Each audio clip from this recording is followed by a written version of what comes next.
अवंती जी की दो बहुएं थी। बड़ी बहू का नाम था चित्रा और छोटी बहू का नाम था सुषमा। वैसे तो अवंती जी की दोनों बहुएं बहुत अच्छी थी, पूरे घर का ख्याल रखती थी और अवंती जी का बड़ा रिस्पेक्ट करती थी। लेकिन चित्रा और सुषमा के अंदर हमेशा ससुराल की चाबी हथियाने की होड़ लगी रहती थी। अपनी सास की कमर पर लटकता चाबियों का बड़ा सा गुच्छा चित्रा और सुषमा दोनों को ललचाता था और दोनों चाबी के गुच्छे को पाने के लिए कुछ न कुछ करने की कोशिश करती ही रहती थी। अवंती जी को जब इस बात का पता चला तो कुछ मजेदार हुआ।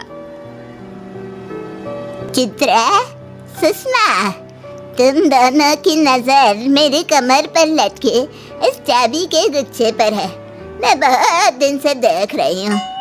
अरे नहीं नहीं मम्मी जी, वो क्या है ना, आपकी चाबियों का गुच्छा इतना सुंदर है ना, बस इसीलिए मेरी नज़र बार बार उस पर चली जाती है। और मम्मी जी, वो इस तरह कमर पर चाबियाँ लटकाना मुझे बड़ा पसंद है। मैं सोचती हूँ मेरी ज़िंदगी में ये दिन कब आएगा। सब समझती हूँ मैं। सीधे सीधे तुम दोनों कुछ कहोगी नहीं, लेकिन मुझे तो सब कुछ पता है।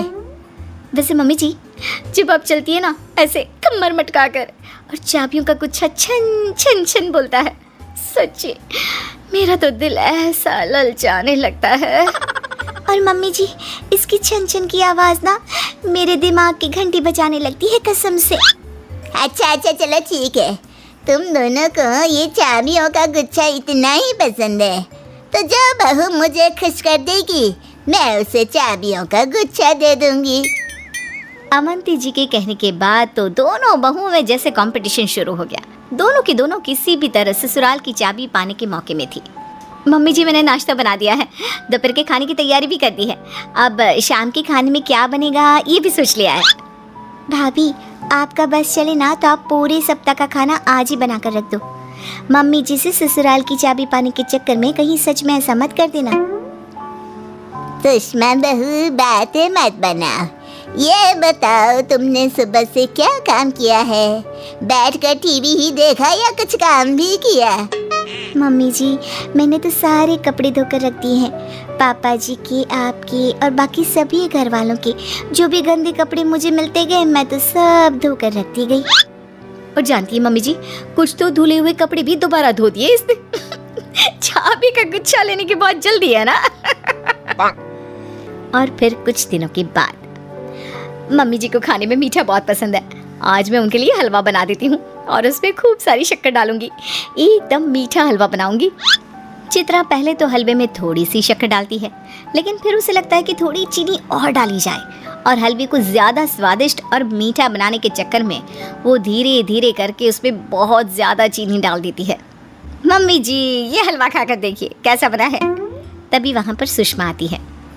मम्मी जी, मैंने आपके लिए पकौड़े बनाए हैं। आपको मिर्ची वाले पकौड़े बहुत पसंद है ना? अब जल्दी से खाइए और बताइए हम दोनों में से किसने अच्छा बनाया है।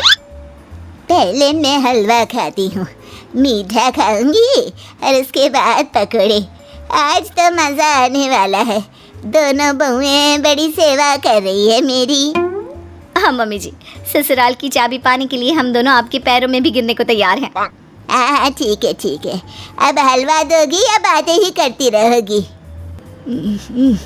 ये हलवा है या चाशनी? लगता है पूरा चीनी से बना हुआ है। तुम्हें नहीं लगता कि कुछ ज़्यादा ही शक्कर डाल दी है इसके अंदर? वो मम्मी जी, आपको मीठा पसंद है ना, तो मुझे लगा मैं आपका हलवा अच्छी तरह से मीठा बना कर देती हूँ। तुम्हारी बात सही है, मुझे मीठा हलवा पसंद है, लेकिन यह किसने कहा कि हलवा चाशनी जैसा बना दो? कोई बात नहीं मम्मी जी, आप जल्दी से पकौड़े खाइए ना, आपकी मुंह का टेस्ट अच्छा हो जाएगा। मैंने बहुत मन से बनाए हैं आपके लिए। लाओ जल्दी लाओ। मेरा मुंह जल गया। अरे पानी लाओ। ये पकौड़े हैं या लाल मिर्च के गोले? अरे इतनी मिर्ची कौन डालता है पकौड़े में?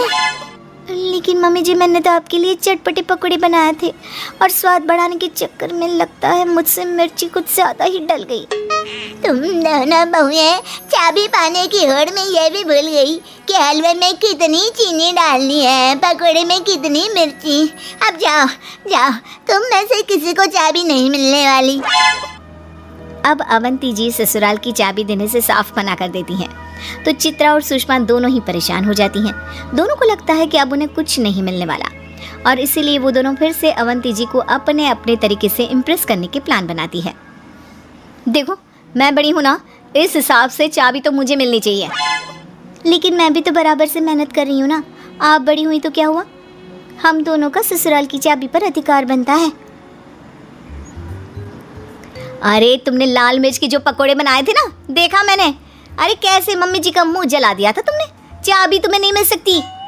मैंने भी देखा था, शक्कर के गुलगुले जो बना के आपने खिलाए थे ना, हलवा कम चाशनी ज़्यादा लग रही थी। कुछ दिनों के बाद चित्रा और सुषमा फिर से अवंती जी के पास जाती हैं। आओ आओ, क्या हो गया बहू, बड़ी दुखी लग रही हो। हमें तो कोई तरीका ही समझ में नहीं आ रहा, क्या करें जिससे हमें ससुराल की चाबी मिल जाए। और ये कैसे डिसाइड होगा कि चाबी किसे मिलेगी, बहुत कंफ्यूजन है, आप ही कुछ बताइए ना। अच्छा है, ये बात है। चलो ठीक है, मैं आज तुम दोनों को एक काम देती हूँ। जिसने काम अच्छे से पूरा किया चाबी उसे मिल जाएगी। हाँ हाँ हाँ मम्मी जी, ये बात ठीक है, जल्दी से बताइए ना क्या करना है। देखो, हमारी गली के नुक्कड़ पर जो गाय वाला रहता है, उसकी गाय की सींग बड़ी नुकीली है और वो किसी को भी सींग मार देती है। तुम दोनों बहुओं को गाय के लिए बढ़िया खाना बनाना है, उसे अपने हाथों से खिलाना है और जिस बहू के हाथ से गाय ने ज़्यादा खाना खाया उस बहू को घर की चाबी मिल जाएगी। अगले दिन चित्रा और सुषमा दोनों गाय के लिए घी वाली रोटी, गुड़, चने की दाल और अच्छा खाना बना लेती है और फिर गाय को खिलाने के लिए चल पड़ती हैं। दोनों बहुएं गाय को खाना खिलाने लगती है।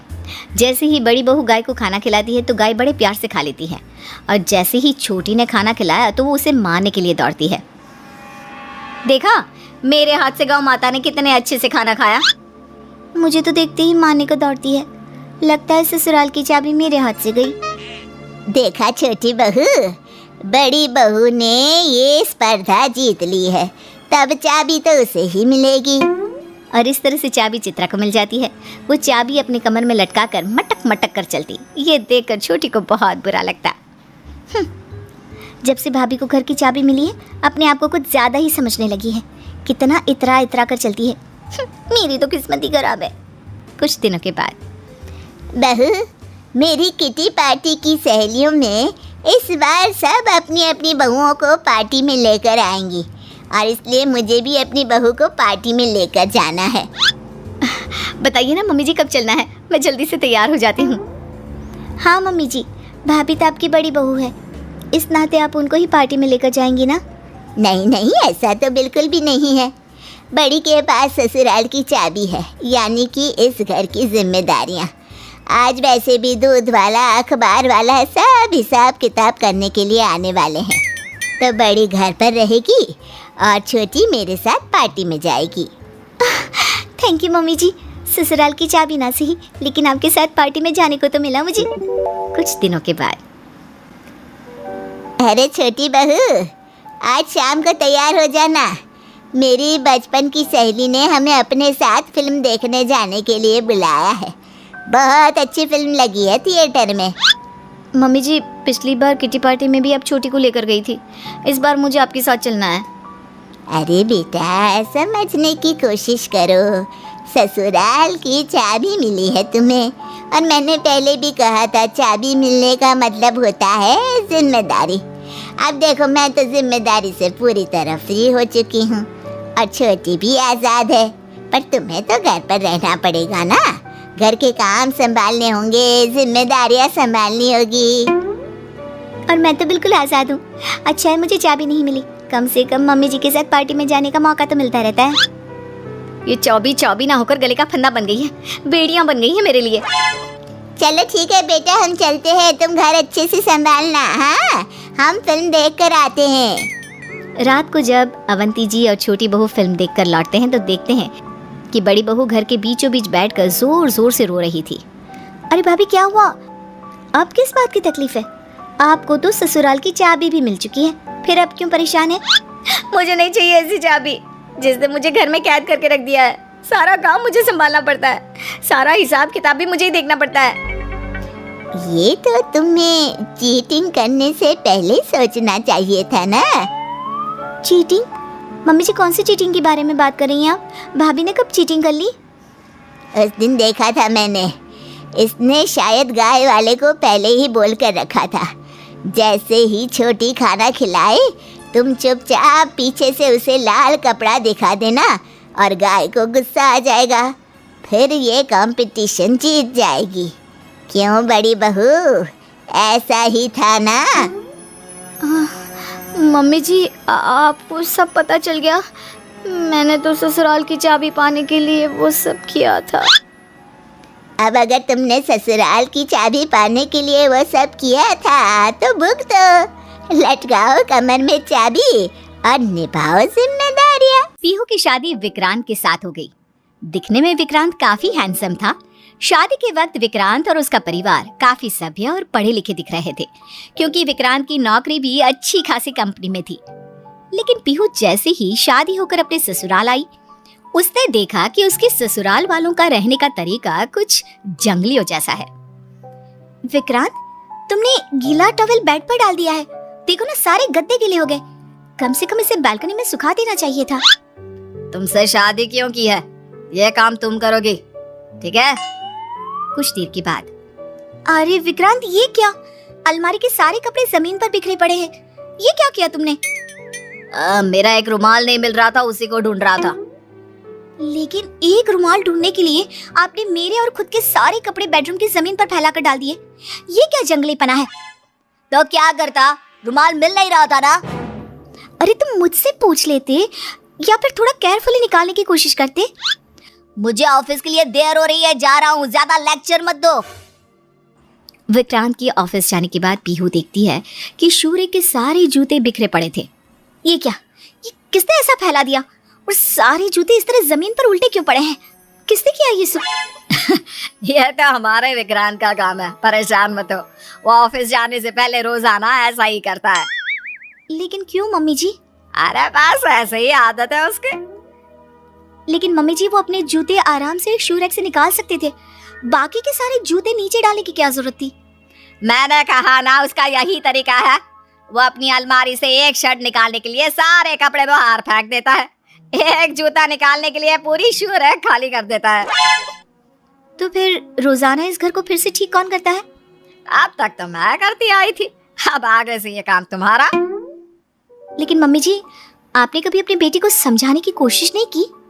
अरे कोशिश करते करते बुढ़ापा आ गया मेरा। और वैसे भी ये सारी हरकतें इसको तुम्हारे पापा जी ने सिखाई है। देखो, तुम सुधार सकती हो तो सुधार लो, वरना मेरी तरह तुम भी लगी रहो। अपने पति की हरकतें देख देख कर पीहू अच्छी खासी परेशान हो जाती है।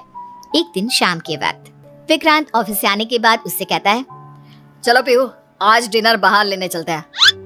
ठीक है, चलते हैं, लेकिन ध्यान रखना, तुम्हारे कपड़े मैंने बेड पर निकाल कर रख दिए हैं और जूते शू रैक से बाहर संभाल कर रखना, कुछ भी बिखेरना मत। इतना कहकर पीहू तैयार होने के लिए बाथरूम में जाती है और जैसे ही बाहर आती है वो देखती है कि पूरे बेडरूम में चारों तरफ अलमारी के सारे कपड़े बिखरे पड़े थे और जूते शू रैक से बाहर पड़े थे। विक्रांत, ये क्या किया तुमने? डिनर पर जाने से पहले पूरा घर बिखेर कर रख दिया। मैंने तुम्हारे कपड़े और जूते तो पहले ही निकाल कर रखे थे ना। देखो, तुम मुझे समझाने की कोशिश मत करो, और वैसे भी क्या फर्क पड़ता है, तुम आकर फिर से ठीक कर देना। अरे बहू, परेशान क्यों हो रही हो? इकलौता बेटा है मेरा, उसकी जैसे मर्जी वैसे करे। इतना कमाता है, ऑफिस जाता है, बेचारा अपने घर में तो जैसी मर्जी रहे ना। अपने घर में सामान फैलाने से पहले तुम्हारी परमिशन लेनी होगी क्या? देख लिया, मैंने कहा था ना, इसके पिताजी ने बिगाड़ कर रखा है। मेरी तो जिंदगी खत्म हो गई बेटा, लेकिन ना बेटा सुधरा ना बाप। लेकिन विक्रांत, तुम्हारा जंगलीपना तो मैं ठीक करके ही रहूंगी। पीहू और विक्रांत रेस्टोरेंट में खाना खाने के लिए पहुंच जाते हैं। वहां जाने के बाद विक्रांत काफी अच्छा फूड पीहू के लिए ऑर्डर करता है। थैंक यू विक्रांत, ये रेस्टोरेंट तो वाकई में बहुत अच्छा है। हाँ, वैसे तो मैं यहाँ पहली बार आया हूँ, लेकिन काफी सुना था इसके बारे में। अच्छा, यहाँ पहली बार आए हो तो वैसे तुम्हारा फेवरेट रेस्टोरेंट कौन सा है जहाँ तुम बार बार जाते हो? वो क्या है ना, मैं किसी भी रेस्टोरेंट में एक बार चला जाता हूँ तो दूसरी बार वो लोग मुझे आने ही नहीं देते। लेकिन ऐसा क्यों? क्या तुम उनके बर्तन चुरा कर ले आते हो? अरे नहीं नहीं नहीं, ऐसे कोई बात नहीं है, कुछ और वजह है। अरे हाँ, लेकिन मुझे भी तो बताओ, क्योंकि तुम्हारे हिसाब से तो हम इस रेस्टोरेंट में पहली और आखिरी बार आए हैं। लेकिन विक्रांत कुछ नहीं बताता। थोड़ी देर के बाद जब वेटर खाना सर्व करके चला जाता है तो विक्रांत दोनों हाथों से जंगलियों की तरह फैला फैला कर खाना खाता है।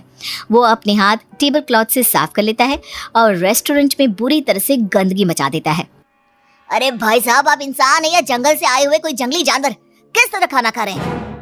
विक्रांत, ये क्या कर रहे हो तुम? क्यों सबके सामने मेरी इंसल्ट करवा रहे हो? अरे इसमें इंसल्ट की क्या बात है, पूरे पैसे दिए हैं, सब कुछ वसूलना बनता है ना। लेकिन विक्रांत, पब्लिक प्लेस पर इस तरह जंगली तरीके से बिहेव करना बहुत बुरी बात है। मैडम, अपने जंगली पति को घर में बांध कर रखो। आज के बाद अगर हमारे रेस्टोरेंट के आसपास भी नजर आया ना तो अच्छा नहीं होगा। अब मुझे समझ में आया कि आप किसी एक रेस्टोरेंट में एक बार जाने के बाद दोबारा क्यों नहीं जा सकते। कुछ दिनों के बाद, बेटा तुम्हारी ननद वैशाली कुछ दिनों के लिए ससुराल से यहाँ आ रही है। ये तो बहुत अच्छी बात है मम्मी जी। अगले दिन वैशाली पीहू के घर पहुंचती है। अरे वैशाली दीदी, आपके बालों को क्या हुआ? इतने उलझे हुए और बिखरे हुए क्यों लग रहे हैं? लाइए, मैं इनमें ऑयल लगा देती हूँ, बाद में आप शैम्पू कर लेना। नहीं नहीं, मुझे ये सब करना अच्छा नहीं लगता। मैं तो अपना सर महीने में एक बार ही धो लेती हूँ, बस इतना ही बात है। अरे लेकिन क्यों? आपके बाल इतने कड़क और जंगली जैसे हो रखे हैं, कम से कम आपको इनका ध्यान तो रखना चाहिए। अब कौन इतनी मेहनत करे। अगले दिन सुबह के वक्त पीहू वैशाली के कमरे में पहुंची। उसने देखा कि कमरे में चारों तरफ खाना बिखरा पड़ा हुआ था और साथ में कपड़े भी। वैशाली दीदी, ये आपने कमरे का क्या हाल बना कर रखा है? और कितनी बदबू आ रही है, चारों तरफ खाना बिखरा पड़ा है। वो क्या है ना, बस मैं यहीं पर खाना खाती हूँ और बचा हुआ यहीं छोड़ देती हूँ।